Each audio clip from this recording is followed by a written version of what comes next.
Capítulo 9. Uma viagem. Minha voz sobre vulnerabilidade. Fui a Portugal em meados de junho de 2019. Uma viagem há muito desejada e que minha mulher e eu decidimos enfim realizar. Cuidamos do que acreditávamos necessário para evitar sustos. Agente de viagem conhecido e recomendado, acompanhamento da temperatura prevista para os dias da estada por lá, malas novas, seguros, cartão internacional desbloqueado, além, claro, do aconselhamento de alguns amigos habituês das terras lusitanas.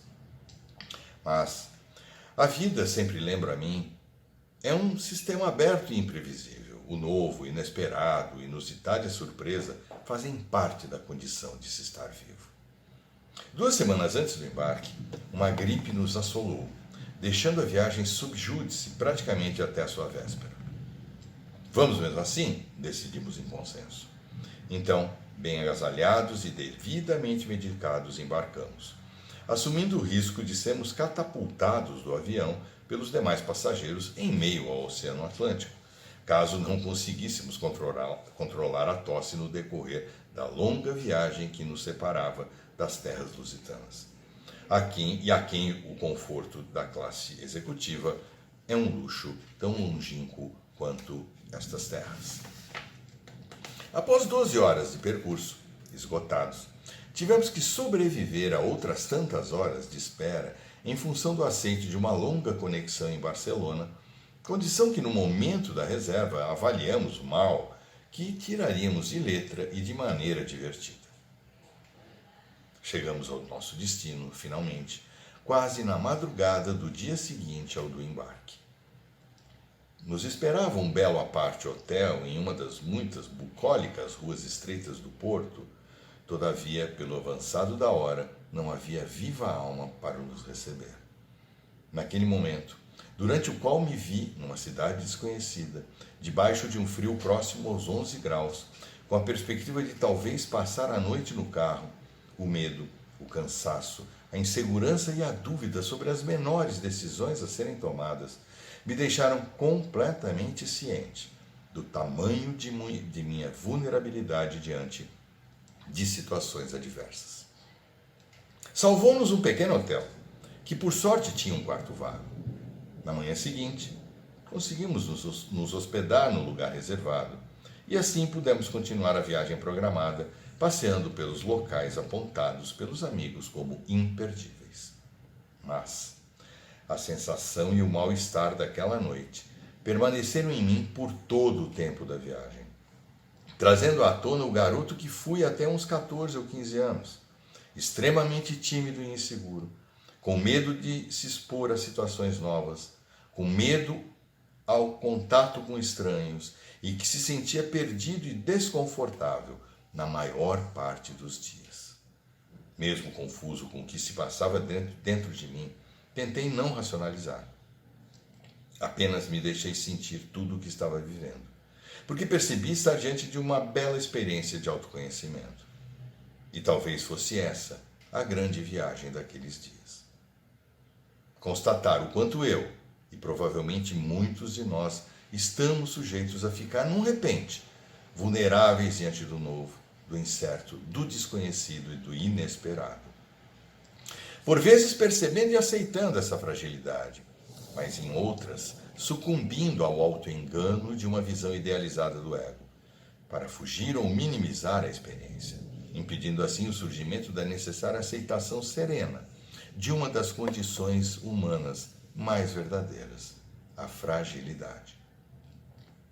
Todos se sentem assim diante desses acontecimentos? Não, certamente não. Alguns dias depois, já na Lisboa antiga, mais precisamente sentado ao lado da estátua de Fernando Pessoa, de frente ao café à brasileira, onde, conta a lenda, ele passava grande parte do seu tempo, tive a certeza do acerto dessa minha resposta. Todos se sentem assim? Não, certamente não. Acredite, essa resposta veio quando me fixei olhando para a estátua do poeta, que sem formular palavra alguma, claro, como não poderia deixar de ser, já que não possuo competências mediúnicas, tirou de mim a lembrança de trechos do seu poema em linha reta. que resgatei tão logo pude, e do qual tomo a liberdade de aqui compartilhar alguns dos seus principais trechos. Não, certamente não são todos os que sentem o que senti, e o poeta bem explica as razões. Poema em linha reta. Nunca conheci quem tivesse levado porrada. Todos os meus conhecidos têm sido campeões em tudo. Eu, que tantas vezes tenho sido ridículo, absurdo, que tenho enrolado os pés publicamente nos tapetes das etiquetas, que quando não tenho calado, tenho sido mais ridículo ainda. Eu, que quando a hora do soco surgiu, me tenho agachado para fora da possibilidade do soco. Eu, que tenho sofrido a angústia das pequenas coisas ridículas, eu verifico que não tenho par nisso tudo nesse mundo.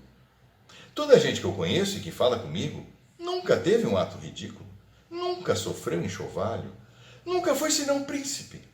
Todos eles príncipes na vida. Quem me dera ouvir de alguém a voz humana, que confessasse não um pecado, mas uma infâmia, que contasse não uma violência, mas uma cobardia. Quem há nesse largo mundo que me confesse que uma vez foi vil? Ai, estou farto de semideuses. Onde é que há gente no mundo? Então, sou só eu que é vil e errôneo nessa terra? Poderão as mulheres não os terem amado, podem ter sido traídos, mas ridículos nunca. E eu, que tenho sido ridículo sem ter sido traído, como posso falar com os meus superiores sem titubear? Eu, que venho sido vil, literalmente vil, vil no sentido mesquinho e infame da vileza. A viagem chegou ao fim dias depois. Porém, o meu mal-estar pela constatação de minha vulnerabilidade e pequenez diante do novo, do inesperado, do incerto e do não saber, permaneceu como o principal companheiro em todas as ruelas e passeios por onde andei, porque pertencia a mim, não ao mundo. A acolhida e o não julgamento diante de qualquer medo, meu ou de outro ser humano, é a atitude de vida que eu quero e buscarei manter presentes. Por mais paradoxal que pareça, ter relembrado do garoto frágil e vulnerável que faz parte de mim fortalece o adulto que venho tentando construir, dia a dia, experiência a experiência, bem como, de maneira natural, solidifica minha compaixão e empatia com todo e qualquer outro ser humano pela simples condição de humanidade que possui. Se houve um aprender significativo desta viagem, é este, e está posto.